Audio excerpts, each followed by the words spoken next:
All right, ladies and gentlemen, welcome to another episode of Big Time Hoops, the podcast. And my guest today, probably, if not one of, I'm going to go out there and I'm going to say, probably the hardest working dude on the scene when it comes to Maine basketball. This guy's the Mel Kiper, the Wojnarowski. He's the everything when it comes to Maine hoops. This guy, he knows everything. He's everywhere, and he puts out the best mixtapes on top of that. It's our boy TrophyMode joining us for I don't know how many appearances this makes now on Big Time Hoops, the podcast, but Trophy, what's good, man? What's going on? Good. Thanks for having me on, Tom. Really appreciate it. Love the platform. It's my, you deserve to have a summer off after all the work you put in last winter with trying to keep people excited about basketball and doing things for the kids. And so I'm glad that you put out some podcasts recently because that's one of the things I look forward to the most every week. But as for me, I'm just getting back from Springfield, Massachusetts today. The weekend before I was in Springfield for a night and then drove to Mannheim, Pennsylvania to Spooky Nuke to their facility for a hoop group Jam Fest.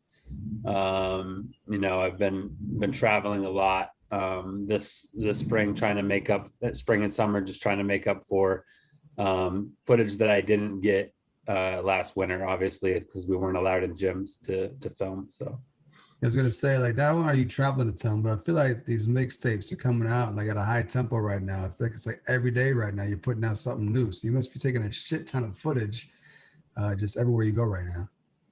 Yeah, I mean, I have footage of probably every 16 and 17 U kid in Maine and some 15s as well. I've been focusing on them because like I said, I didn't get a chance to film them during the regular season like I would have been, my thing that I love to do in the winter is just travel around to all the gyms around Maine and feel the excitement in the gym for the big players in Maine.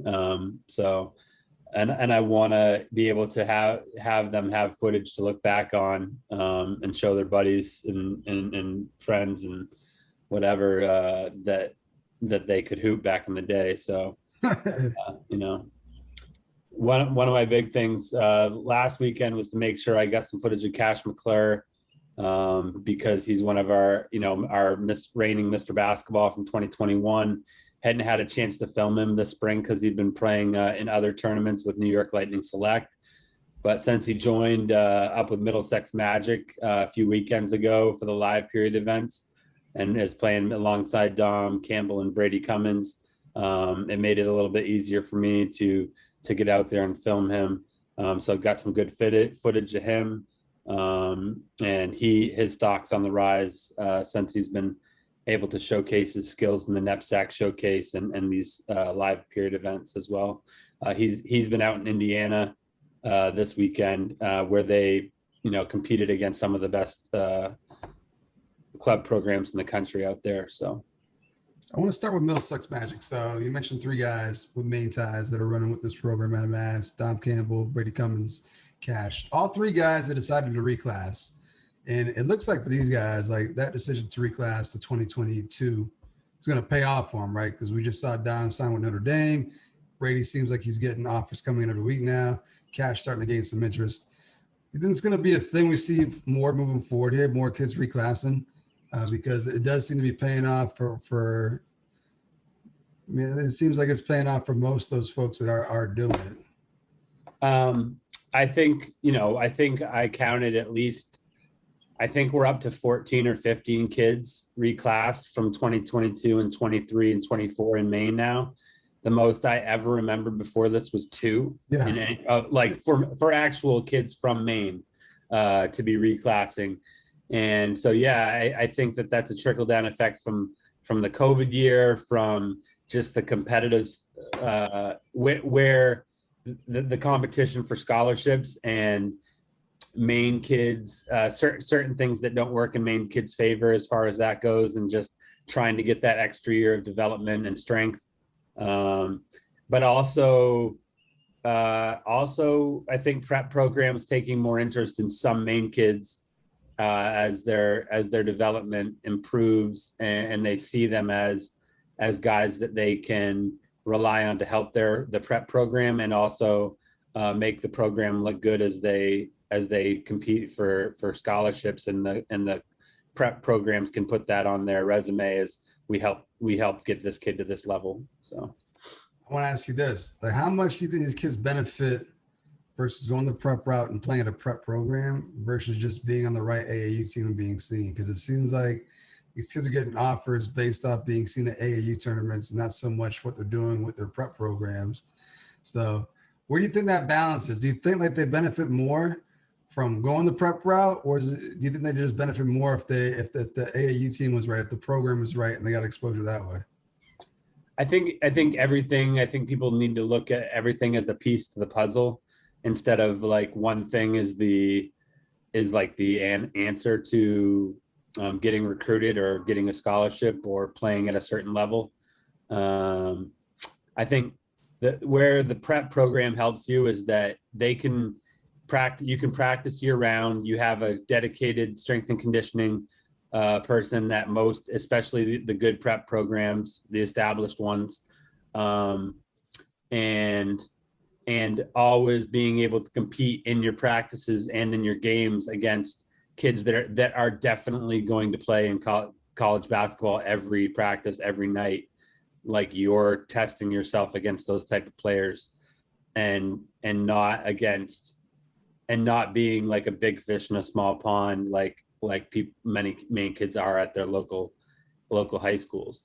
That isn't to say that you can't get it done or anything is necessary for you to be recruited. You don't have to go to prep school. You don't have to play AU. But like, again, all those things are pieces to the puzzle as you want as many high quality darts to throw at the board. And I think each one of those things is one more way to help yourself. And, I think with Maine kids already being at a disadvantage in many situations for certain reasons, people are realizing that the prep route is another way that they can, fight back against that disadvantage a little bit.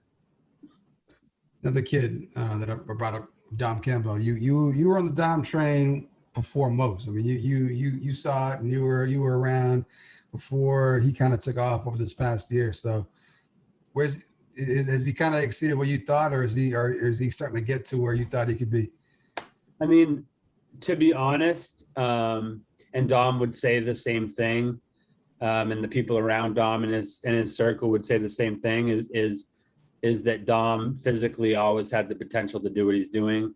It was just about putting the right work in and getting his body into a certain point. But also, he's joining Middlesex. Besides transferring to Phillips Exeter, joining Middlesex Magic was a complete no-brainer for him, because if you put a lot of shooting and passing and high IQ players around him, he has the size, the shooting, and the passing capability to fit as like a main cog in that type of system. Whereas if you're just putting a bunch of athletes around him and just trying to dump it into him, he may not be able to showcase the same skill level. And now he's going to Notre Dame with his recent commitment there, where he's going to play in a similar setting to what he's playing at Middlesex, albeit with like even higher level players.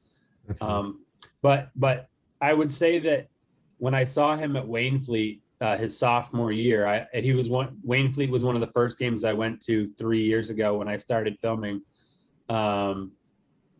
and he was almost as big as he is now as far as height, but he wasn't necessarily being utilized the way Middlesex Magic utilizes all his skills. And I think that's what's important, is to have a program and a coach that really understand and look at you through the lens of what your potential is, and trying to get you there within the context of your program. And I think that's where he's really found the right fit. We talk about fit a lot with kids and programs. He's really found the right fit to utilize all those skills and showcase him the right way. So I would say that I didn't see Notre Dame necessarily as the future, like when I first saw him, but I knew there was untapped potential, a lot of untapped potential there. And as once he made the move from Yes to Blue Wave as a club team a couple of years ago for the showcase events, we took a trip to Atlantic City, and he really blew up playing beside some of Maine's best players in that tournament. And all of a sudden he was getting looks he got his first 3 scholarship offers from BU and a few others that really made, like, once he got those offers, I think that's when the prep programs and stuff started to say, well, this is a kid that we might want to check out and check in on and see if he might want to make a move. And his family, I think, is probably as happy and ecstatic as they can be with the decision they made. So, yep. So we talked about reclassifying and him being one of those guys that benefited from that. He's right where he wants to be. He's gonna be playing at the highest level. I put a graphic up like a month ago, like what the class of 2021 should have looked like versus like the guys that so it's like the reclass of 2021 that are now class of 2022, and we know where a bunch of them are. A couple guys that I don't know where they're at or where they're going, and I think they're going prep. How about where's Peyton Jones going? What did Peyton wind up doing? I'm not really sure. The last time I talked to Peyton's father, there was some options on the table, so I'm not really sure what's happening with Peyton. It's been a few weeks since I've seen him. He did play this spring and summer with XL Thunder on a 12th grade group coached by Mike Hathaway from Levitt, and he looked really good. So I'm sure that there's a potential for Peyton to play basketball beyond Thornton Academy. I'm just not sure where he is with that decision right now. What about my boy Andrew Suez? What's up with Suez? Andrew Suez, I believe, last I heard, is headed to Lee Academy for a prep year, so he'll be reclassing to 2022. Yeah. Which, I think, in my opinion, is a good move for him. I think that he has potential to play at the scholarship level for sure, based on his body and his skill set and his IQ. Unfortunately for Andrew, he had a setback with an injury this year, which hampered his ability, which, actually not only hampered it, it made it impossible for him to showcase himself in the club program, AU travel circuits, where I think he would have shined and maybe already ended up with an offer. But Lee Academy will allow him to really rehab that injury to get back to 100% and then go out and compete. They're in the knapsack, so he'll be competing against the best players in New England night in and night out. So I have faith that Andrew will make a big jump in the as far as how people perceive him if he with this prep year, if that's the route that he really is going. So someone else who's been playing well this summer, who also reclassed, Casey Cormier. I don't know if you've seen Casey play at all during this stretch, but I feel like I just keep on seeing stuff pop up about him impressing folks in some of these tournaments he's been to. What can you tell us about Casey and his rise this summer? Yeah, Casey, I've seen a lot, and I should have a mix coming out for Casey soon. He is headed to Kimball Union with Cash for a prep year. Casey is somebody that really can shoot the ball.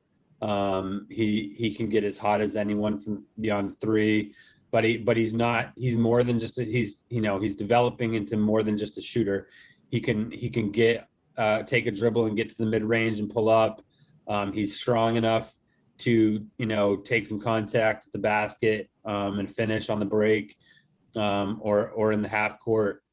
So I think given another year to really work on his body and continue to expand his game, he seems like he's a real worker.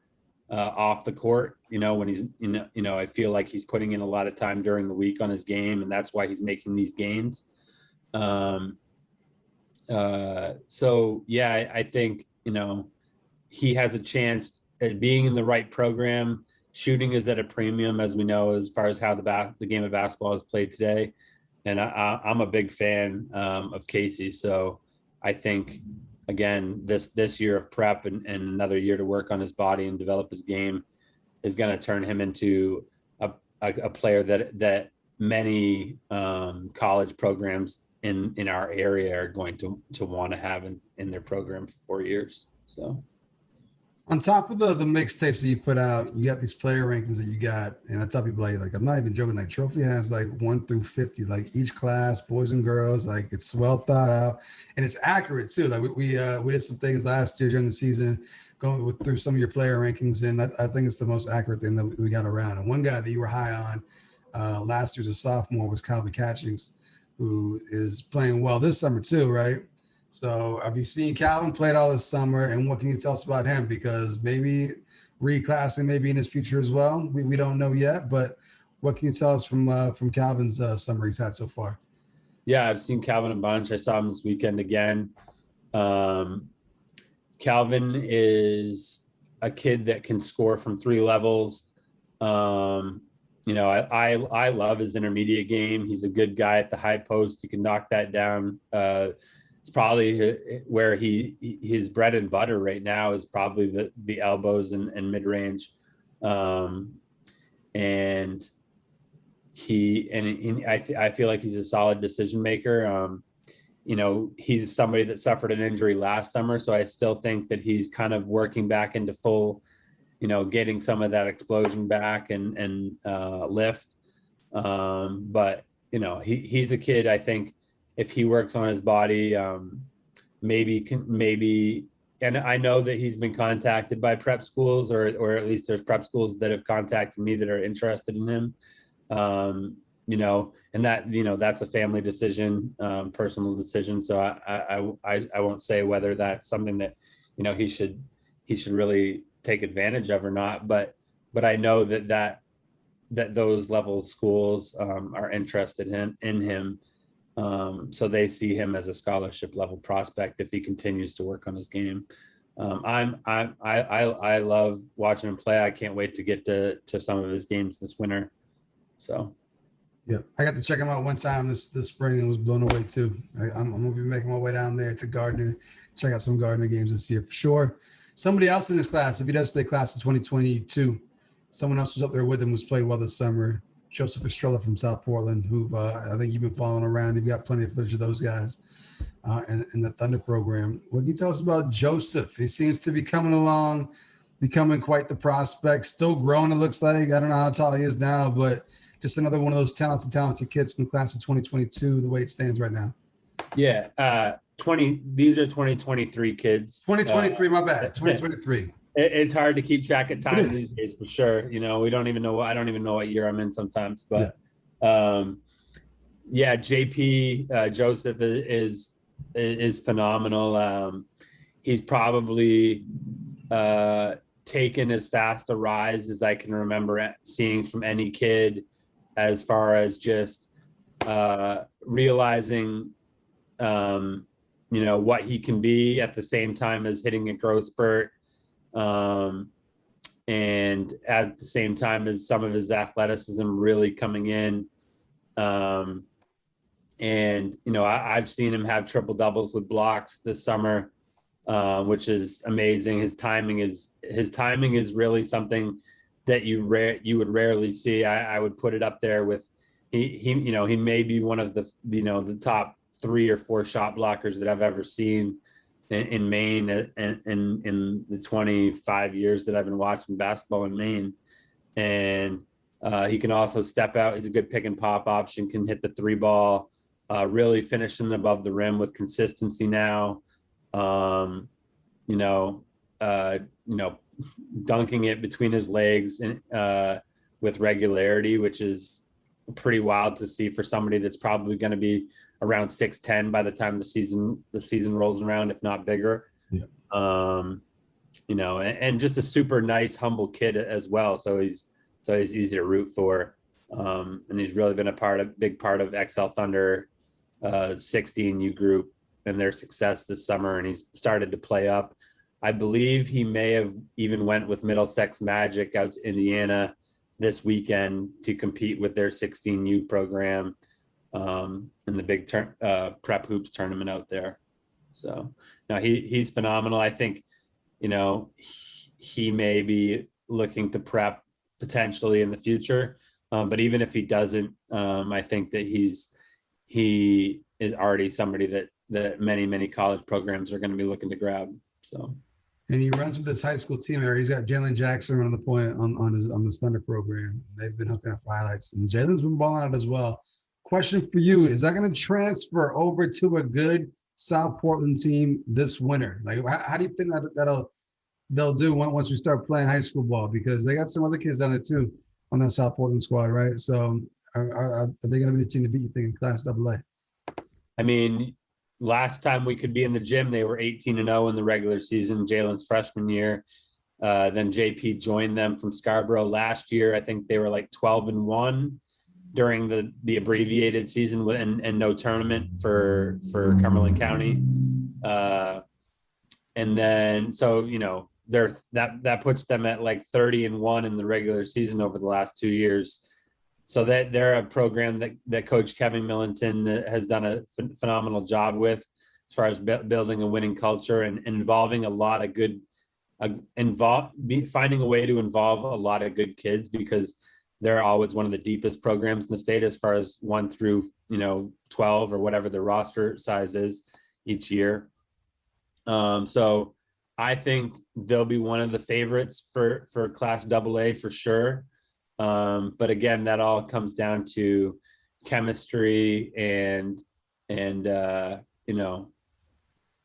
just people stepping up. They'll be taking everybody's best shot, I'm sure, because everybody knows about several of the players on their team. So people will be coming in ready every night. And the tournament is a 1-game setting, so anything can happen. So I don't want to pencil them in yet. But I'm really looking forward to seeing them in the preseason and seeing how they look in a couple months. They'll be a fun team to watch for sure.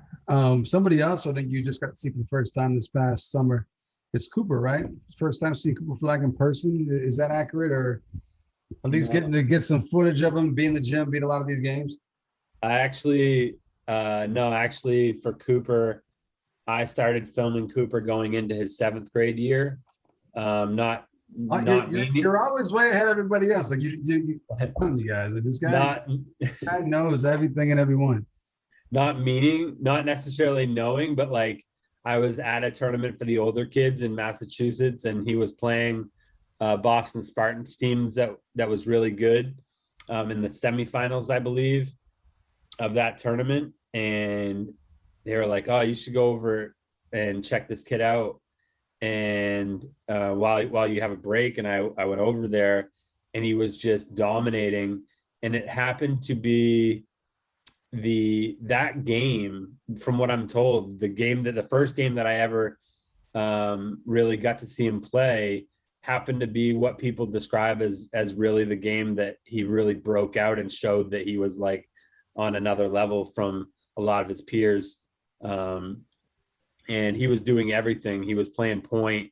He was coming down, hitting threes, hitting mid-range, taking guys to the rim. And I saw him a few more times after that. I came up to the Maine Open in Hamden and saw him up there, got a little film. But, not again, what I said about JP, I think I could see it in Cooper at that age, about his ability to kind of take over a game in a special way. And now he's just, bigger, stronger, faster, and doing all those same things at an unprecedented level in Maine in a way that even people that aren't involved in the program, if they're in the gym, opposing teams, fans, other people from other gyms, just catch word that something's going on his court. And, I think he makes fans of people that really love basketball and love the game and love the way that team and he play the game every time he goes out. So, really looking forward to continuing to follow he and his teammates as they, try to continue to build on what they've done so far. I think the thing I'm most impressed with, I still haven't seen him in person yet. I'm still waiting for my opportunity, but from the videos and stuff like that, is the skill set's clearly there, which is impressive. But the thing that I'm most impressed with at his age is just how physical he plays. Like, he's not scared of contact at all. Like, he goes up and tries to dunk on people, which I think is very rare for someone that age. But I think it's just also something else that separates him from everyone else in his age group, right? I love the fact that his program, he was coached by Andy Bedard, former Maine player, great high school player from Mountain Valley, and his mom, Kelly Bowman Flagg, who also played at UMaine. And I love that their mindset is to put them against the best competition every weekend. Whether it's traveling on the Maine hoop circuit around the country or in Maine playing against the best players. Like the tournament that I saw them play in Maine, they played against the best 12th, 11th, and 12th graders in Maine and held their own and won games against the best high schoolers. And they were a strictly 8th grade team with one ninth grader, I think Landon Clark from Bangor that weekend. So it's just fun that they're very competitive, where a lot of people kind of make it about winning every game and wanting to look good.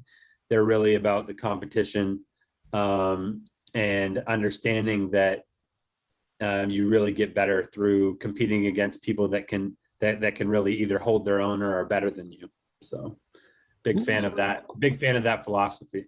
Who else runs with that program? Because I know they got Bedard's son. They got Dawson Townsend from maybe on the Comas as well, right? But who else they got? Because they got a squad. It appears that, like, they're going places and they're winning games. So who else is on that team?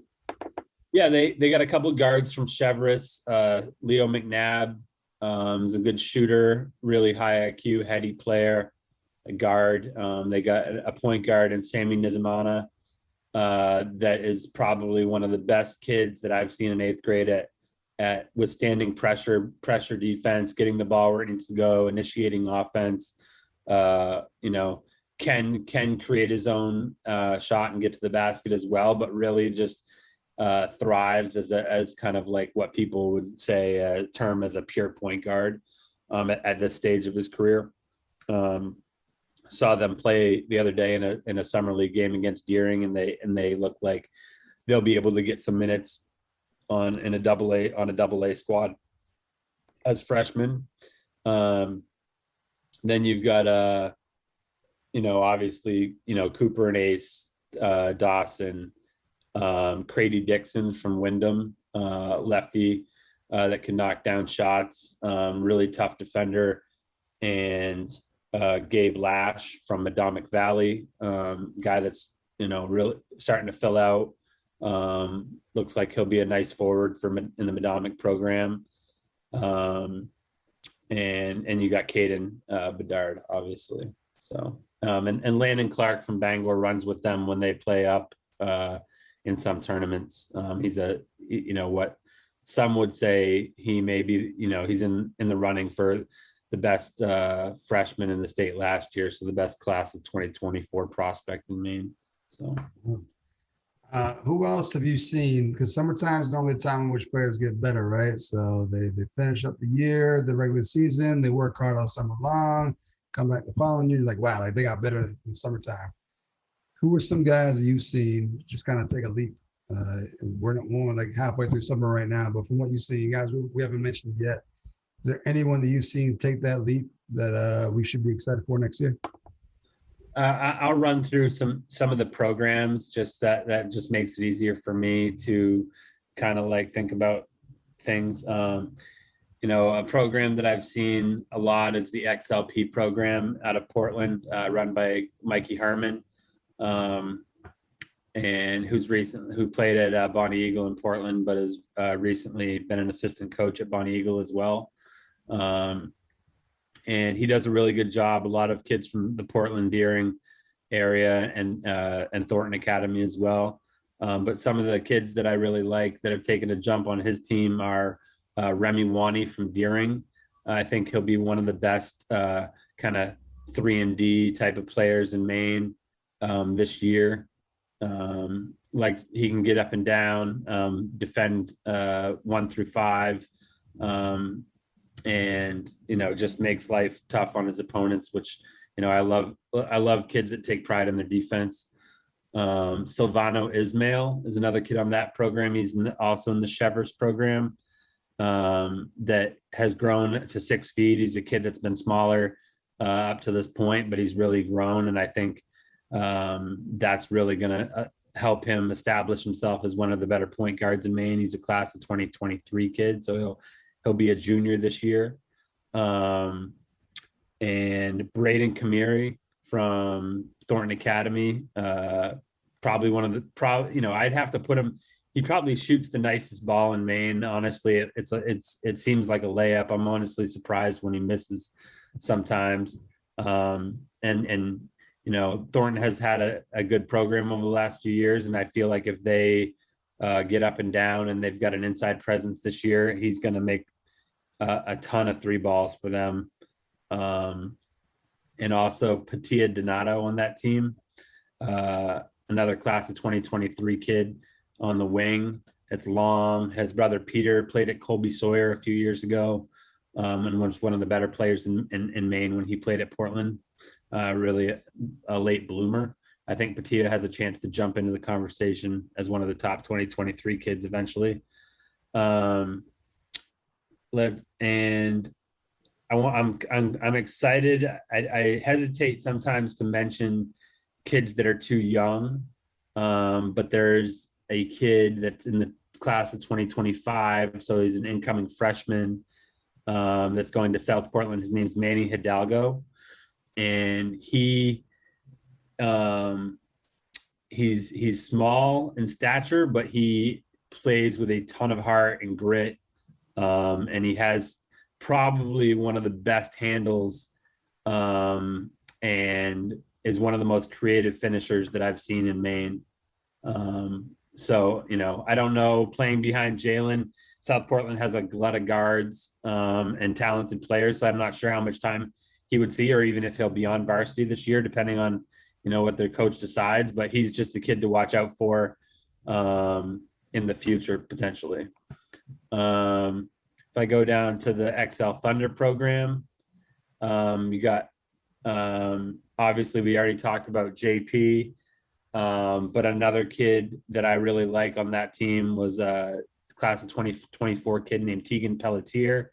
He's the son of the Oxford Hills girls coach, Scott Pelletier, and not necessarily a kid that in an AAU setting necessarily is going to go out and put up big numbers every game, but he's going to do everything else. He was kind of the glue guy on the 16U team. Tons of offensive rebounds, tons of hustle plays. Can hit threes, can hit a mid range, can get to the rim and score, especially on the break. Pretty good athlete. So I think he's somebody in the Oxford Hills program to be excited about. And in the Black Bear program, I would say, I think Jacob Farnham, he's doing a prep year at Hyde, I believe this year in his reclass of 2022, has taken another jump. He, becoming more aggressive. He's had some big games shooting the 3.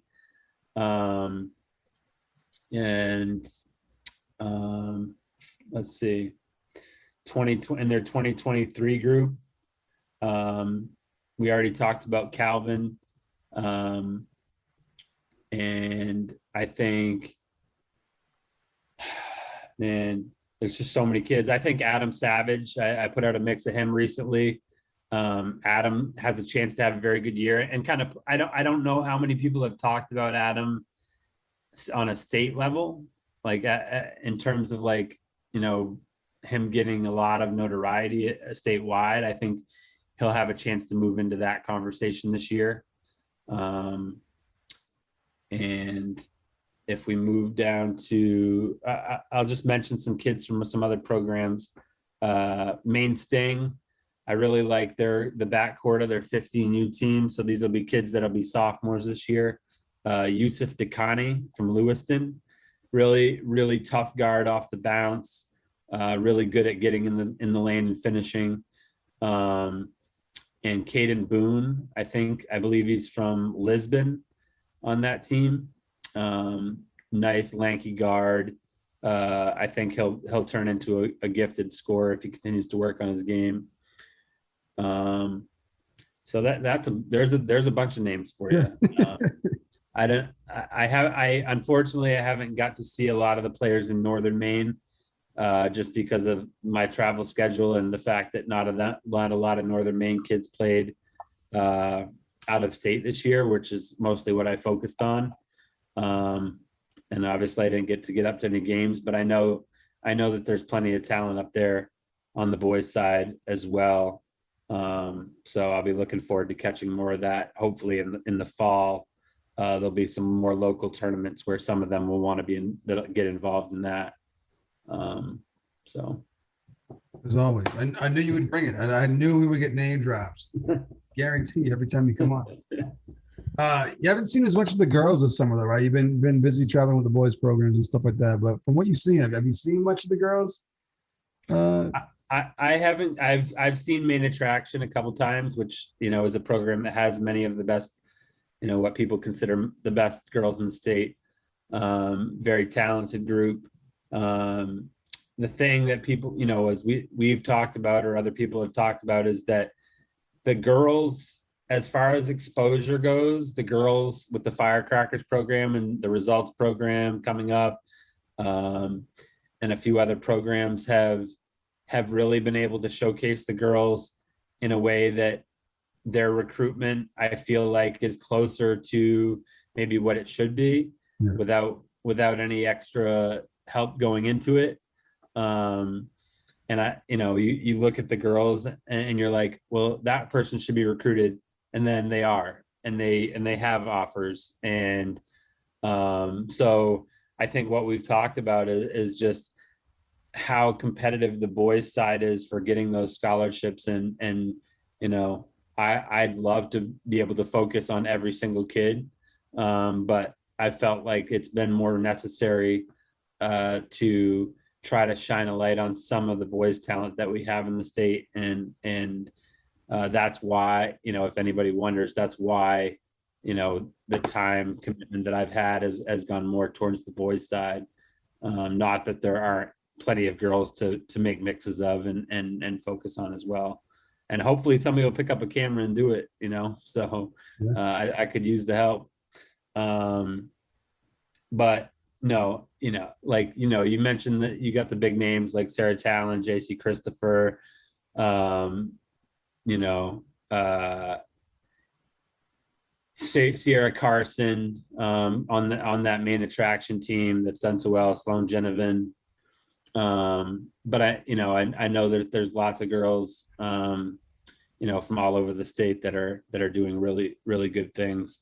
And I see them working with trainers and really see their game taking leaps and bounds, you know, from a distance, but I haven't been able to see much of what's going on that side.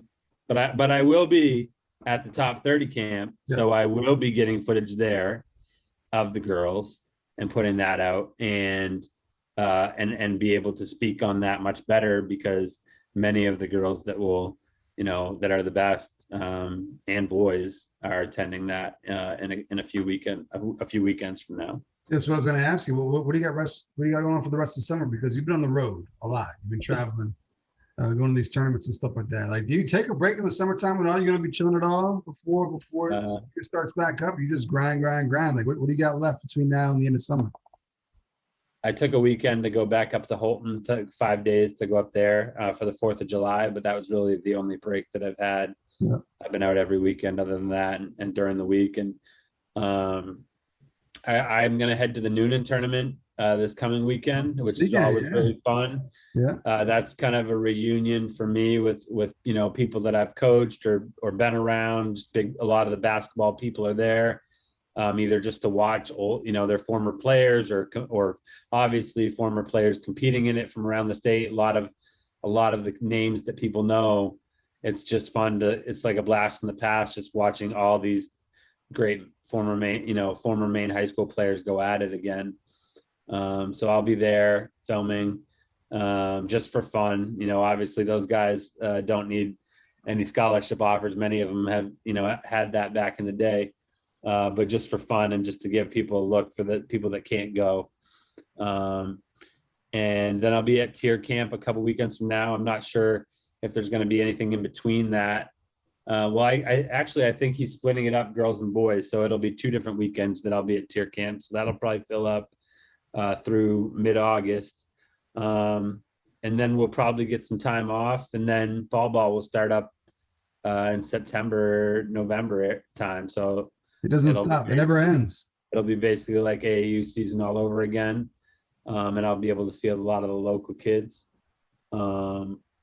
But other than that, I'm training a few kids, starting to work with some other programs as far as just helping out, during the week with the kids that they train, just to be an extra set of hands and another voice, and just staying around the game as much as possible, and listen to your podcasts. So. Yeah, podcast is back. As evident with this one, Nick Canterbury last week. There's some more coming up there. What else you got in the works, man? I mean, I know you're always thinking, brainstorming how we can make things better, what needs to get better. If there's anything that you can disclose of, or you want to talk about, just ideas you have, because I know you got a ton.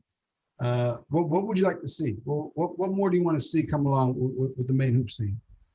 I mean, there have been some recent discussions among a lot of the people that are involved at the club basketball level and at the training level about doing something really cool.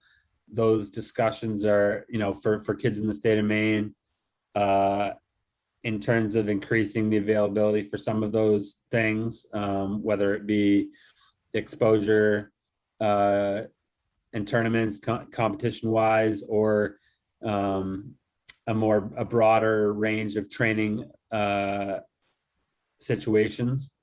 So those can, I think there's discussion set up for tomorrow to talk about that some more among some of the top people in basketball, as far as the people that work the most with kids right now. And I've been filming. I've also been filming for New England Recruiting Report some for Adam Finkelstein, who is at the top of like ESPN as far as ranking kids in nationally, and doing national recruiting coverage for ESPN. And his sentiment is that at least for exposure events, like we're talking about live period events, that Maine should do as much as they can to try to get their best kids on one team or a couple teams, to kind of bring all that talent together to make sure that it's easier for coaches to see those kids in the very short window. It's shorter. The window is even shorter than it's ever been, especially now with COVID, to see these kids and to make sure that we get eyeballs on them. So I think there's people that are very excited to maybe try to do that.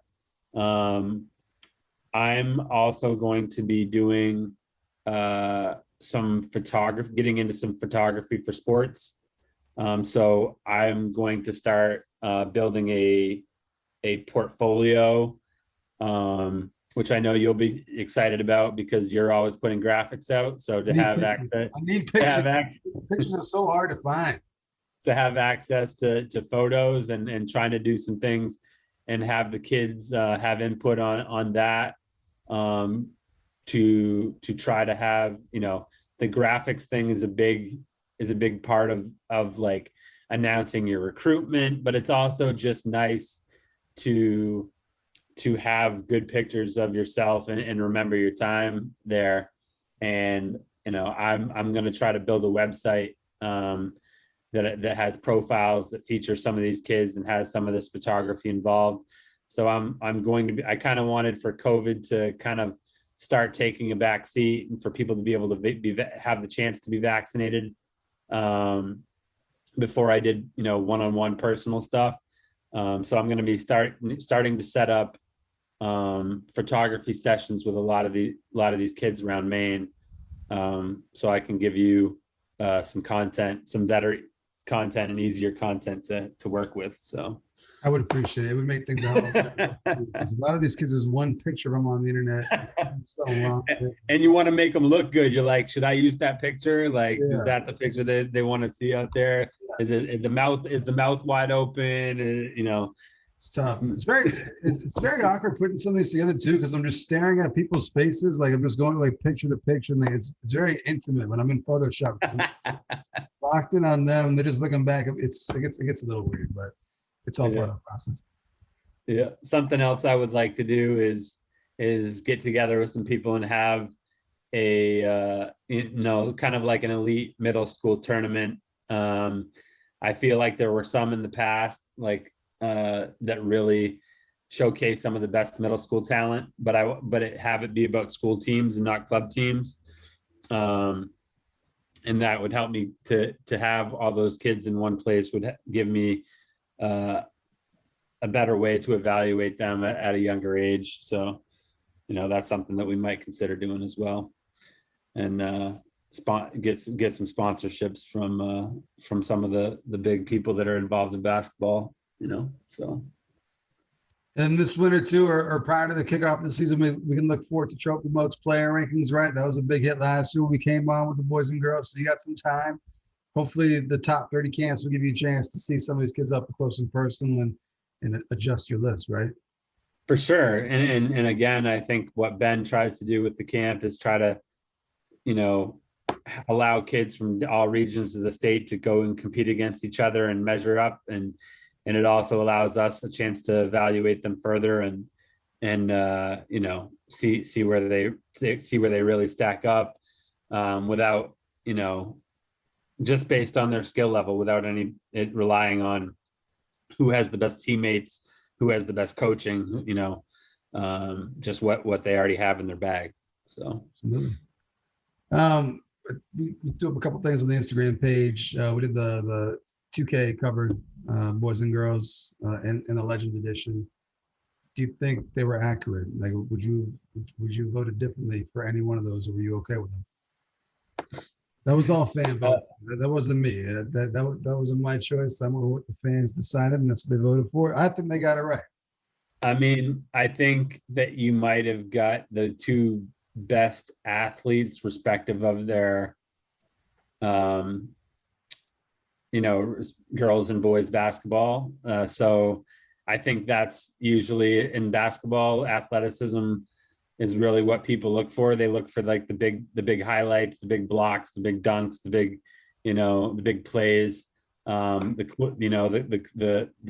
shifty crossovers and the pull-ups in people's faces and still being able to knock it down. So I think, based on, the criteria that people usually judge, like that the people get most hyped about, like those two kids definitely qualify in that regard, and could say that they're the two most athletic kids respective to the team, the situations they play in the state. So for sure.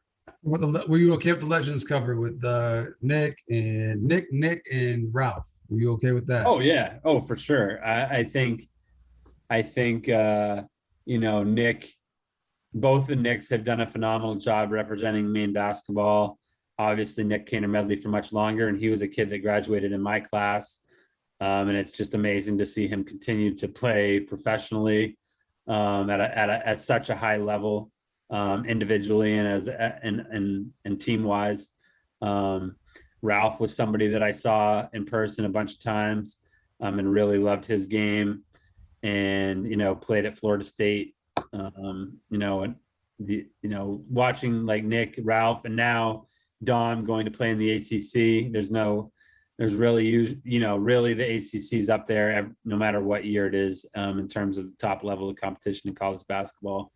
And then like if you look at like in terms of athleticism and individual feats, Nick Ralph and Nick Kaner Medley, Nick Mayo and Ralph did things on the court, in Maine and after their time in Maine high school basketball that I think it's hard to match up, for any other kids. So I'm sure that there could be some other thoughts, especially from the older generation, as far as who could have been on there. If you had Matt Rosignol on there or something, I wouldn't have complained either. So well, look, this is going to become a new thing every year, so we're going to get all kinds of legends on. That was just for this. That was the inaugural one, but I'm going to get you out of here on one of the same questions I asked Kaner Medley last week when he was on.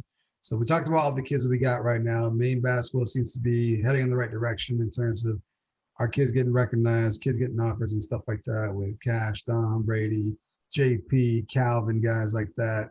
I asked Nick last week, I said, are you surprised that 20 years removed from when you graduated, like you're still clearly identified as the GOAT, and that there hasn't been more progress in the last 20 years and been more people that have come along and gone the same route you have than what we have? And he said he wasn't that surprised, because of some, a lot of the issues that we have here in Maine, which we've highlighted on previous podcasts as well.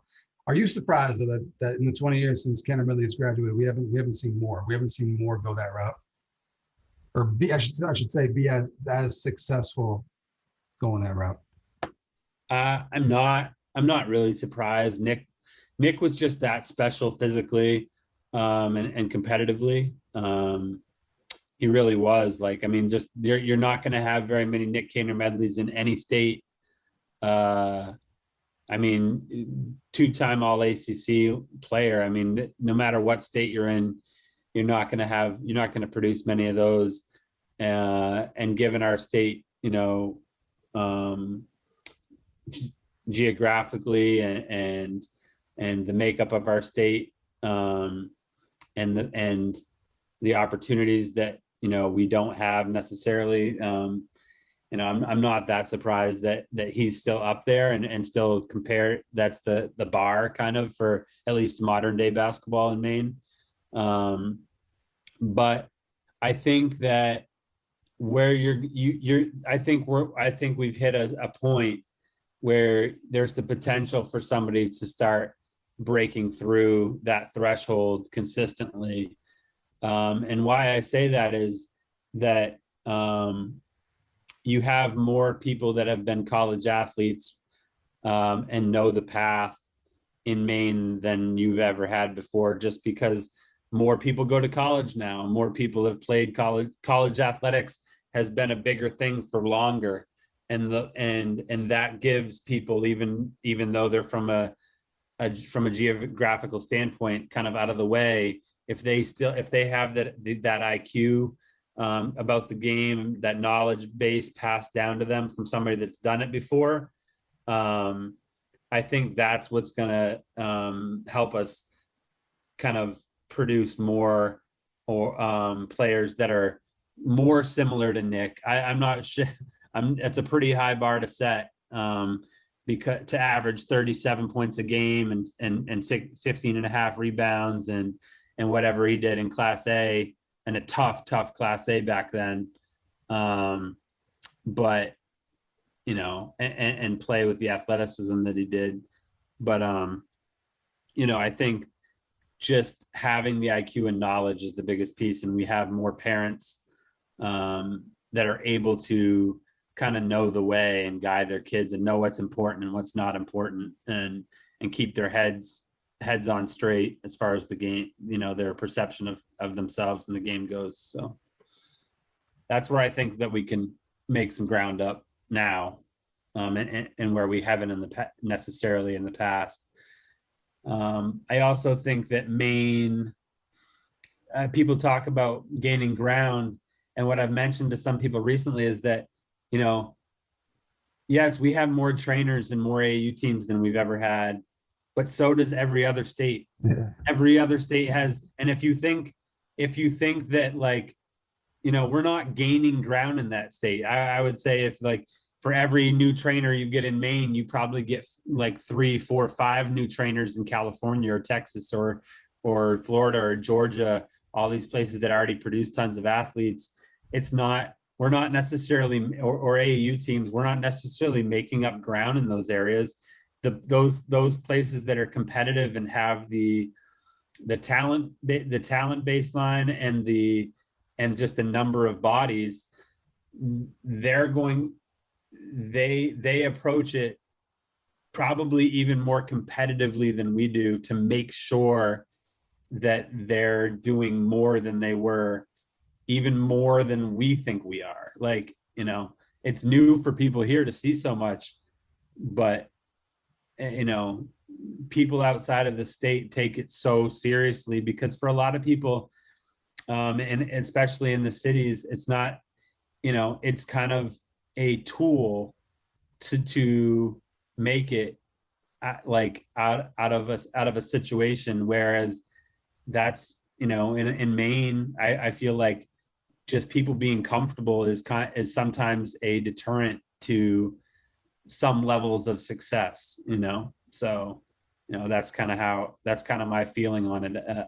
You know, I think there's high school coaches and college coaches and people that are like, that's AAU, it's these trainers, there's more and more of them. It's like, yeah, there's more everywhere, like, and more than there is in Maine, like, you know. So the water is rising everywhere and it's lifting all boats, type of thing. Not like, oh, now Maine should be up here because they, you know, comparatively to Massachusetts, because we've got 4 more trainers, you know. So that's my feeling. We'll see where it goes. It does seem to be going the right way, though, right? Can we agree on that? Oh yeah, we're trending the right way. You need good people involved, and I think we have a lot of good people that have good hearts for the kids and good minds. You look at, you know, you just look at the proportion of NBA coaches and assistant coaches from Maine comparatively to what we produce for pro players, you know, with Steve Clifford, Brett Brown, Josh Longstaff, you know, and others. You know, it says a lot for the minds that are in Maine that are trying to help improve the game of basketball. So. Agreed. I just thought of 2 more quick questions to ask you before we get up out of here. So one of them is, next year, the UMFK Classic. Talk about going to watch Northern Maine kids play. What's it going to take to get TrophyMode up there for that weekend for the UMFK Classic? Is the Swamp Buck still open? It is still open, yeah. Hey, just if I can work out something where, like, I can get a promo burger at Swamp Buck or something like that, that might get me up there. That's all it takes. Might be able to make that happen. Might be able to pull Do I have to put a Swamp Buck commercial at the end of the mixtape or something? Yeah. TrophyMode presented by Swamp Buck. We'll start doing that. No, I'd love to come up. I'd love to do a big time TrophyMode like combo up there, and maybe interview some kids and do some stuff like that. That'd be awesome. I'm gonna try to go up there for the whole tournament next year, because like I just happened to go up there by accident. I forgot it was even that weekend, because originally I had something planned, but I went up there. I was like, oh shit, what's going on? And it wound up being a good time. So I'm gonna try to get there for the whole time next time. And then the top 30 camp in a couple weeks here. King and Queen of the Court, they're doing that. See what the best one-on-one player is at camp. Give me your picks for who you think will win that. Oh man, this is tough. Sarah's got a chance to defend her crown, but I don't think Wyatt's moved on, so it's going to be a new boys King of the Court. So, yeah, I mean, I think, you know, if Cash is going, I feel like Cash will have a good shot. If Dom's going, like, what a matchup that would be. That's true, right? Yeah, people got to guard Dom. Yeah, for somebody to keep keep him out of the paint and finish. That would be quite a challenge. I'm really excited about it. I mean, if I had to pick somebody, I feel like you can get it over quick if you can shoot, and you can just knock down some, and they have to come out and guard you. That gives you a little bit more space to drive. So I feel like Cash and Sarah are probably the best bets as far as being able to take people off the dribble and finish. So I'll have to go with that. I mean, I don't see a reason to go against Sarah. She kind of dominated last year. So it'll be a good time. I'm gonna get down there for one day for the boys and girls. So I'm excited. I'm gonna be there. And it sounds like it's gonna be a full house. Like it's gonna be everybody. Like it's gonna be all of us. Everyone who's kind of on the scene is gonna be there this year. It's gonna be a good time. Yeah, I'm excited. Ben's done such a great job at creating this event and making it better every year, and really considering what makes it a good event for the kids. Like he really wants them to enjoy it. And he really wants them to have fun competing against each other and to learn a bit, but kind of have it be a weekend for Maine for the Maine ballers, to really show their stuff and in front of the people that kind of do some evaluation and work with them. So no, it's going to be really fun for sure. One more question. I just thought of. I know you're gonna be back in the high school gyms this winter, getting footage and stuff like that. When you see like all these big ones on House or whatever, Balls Life, all these ones, they always show like celebrities in the crowd. If I'm at these games, can I get a little like 2-second or 1-second clip in these mixtapes as being in attendance? Can I be one of those guys? Oh, sure. I think as long as you have like a hand sign to throw up for big time, like if do you have something like a BT or something? I gotta come up with something. I'll get like some merch. Or if you have some merch where you can just flash the merch, that'd be great. And if you can have some of the people that are around you yell shout out Big Time Hoops or something, that's always a fan favorite, to get some recognition. So yeah, I can't wait to be at games this winter. I was saying it all like lead up to last season. Like I said, I can't wait to get in games, and I didn't get a chance to go to any games last year. This year's going down. I can't wait to be at games this winter. It's going to be a good time. Trophy, is there anything we missed on? Like I said, we're going to be back on here before the season kicks off. We're going to do the rankings and then the fantasy draft. We're going to bring that back because that was a huge success last year as well. So we're going to be back. But is there anything we missed? Let's go around before we get up out of here. I can't think of anything. I'm sure I will as soon as we get off the pod. I would just say that I'm just so happy for the kids to be back out there playing basketball without masks on, and really like getting after it and being able to showcase themselves this summer, work on their games with the people, in gyms with people that care about them as much as they want to. And it speaks a lot to their perseverance and character that, I didn't see a lot of complaining out of the kids during the last year. And they definitely had reasons to be unhappy, disappointed, crushed about certain things that didn't go as they had always dreamed for it to go.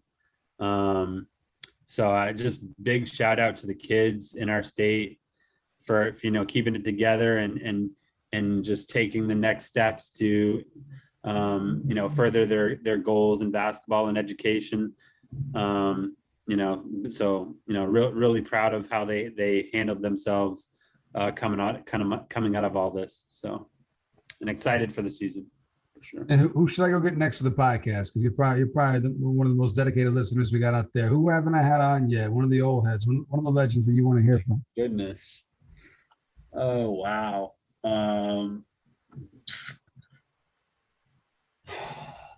Jeez. I mean, I like the podcast. Like I loved the Zach Ray podcast. I love the Ralph Mims podcast. Those are people from back when I was around the time when I was graduating or just starting to get into college that like I had never really heard them speak on the game and had never really spent time around them, even though I've spent time around so many other people. So those were fun for me.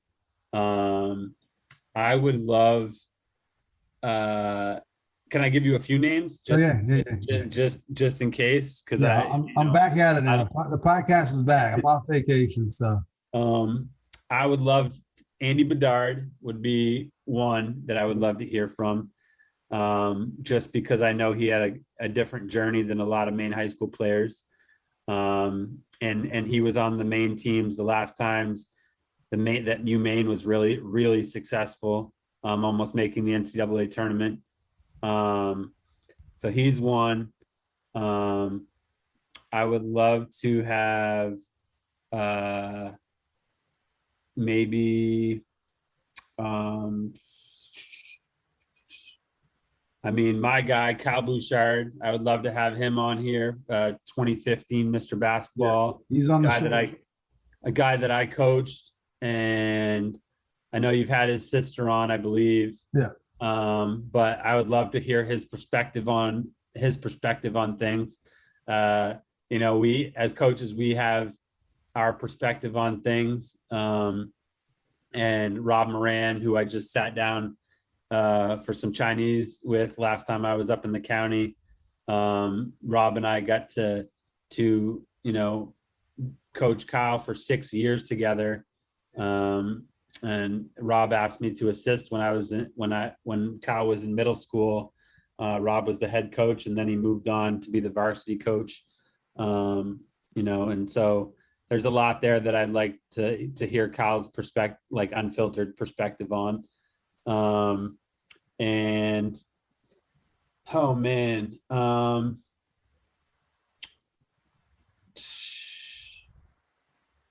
maybe Bracy Barker, Eulin. That was supposed to happen. I had it lined up and she disappeared, but I'm gonna get back. I'm gonna get back at her again. I'll try to make that happen because she had an unbelievable career at MDI and then and a good career at UMaine. So I think on the girls' side, that'd be somebody that I'd like to hear from. So, but I've had like 3 or 4 lined up, good to go, date schedule. Like Bracy was one of them. There's a couple other ones too that are stories that you would want to hear. So if those people are listening, like come on the podcast. Like people like to hear this stuff. People want to hear your stories. So reach back out to me if you disagree with me, or let's reschedule and make this happen because there's a ton of great stories that need to be told, and I'm here for that. That's what I want to do. People like TrophyMode like that stuff. Oh yeah, they're dying for the next one. But yeah, the things you just mentioned are already on my list. So I just got to reach out to them, schedule, and make it happen. But still got a ton of people to run through. So I mean, I can't. If I sit down, I could probably send you a list of 100 people. So maybe we should work on a longer list so you can nail some of these people down that are hard to track. Instead of your top 100 high school players going into the season, let's do a top 100 dream big time podcast roster, and we'll start knocking them out. But hopefully Nick Mayo next. That's what I'm working on here. We've been talking a little bit, so hopefully the Nick Mayo one is coming out soon here. But all right, that's gonna do it, man. Unless you got anything else you want to plug real quick? Are you all set for tonight? I think we're good for tonight. I'm gonna reach out to Swamp Buck after this and get that lined up for the Classic next time. But that's gonna do it for this week's episode of Big Time Hoops, the podcast. Make sure you're checking out all of our previous ones. Wherever you get your podcasts, it's on Spotify, Apple Podcasts, and do me a favor, rate the podcast 5 stars. Give it a nice little rating, leave a little comment. I'd appreciate that. And real quick, who's coming up next for mixtapes from TrophyMode? I think we've got probably, as I said, I'd probably put out Casey Cormier's mix. Ian Murray is another kid that's really been impressive. He's headed to Governor's Academy, I believe, and reclassing to 23. So he's a guy that to really look out for. He's attended Kennebunk so far in his high school career. So let's go with those. I'll just mention those 2 to not put too much pressure on myself this week. So go follow them on Facebook, Twitter, Instagram at TrophyMode. Like I said earlier, the podcast, they're just the mixes are coming out in a fury right now. Just every time I look up, there's something new on the TrophyMode feed. So go check those out.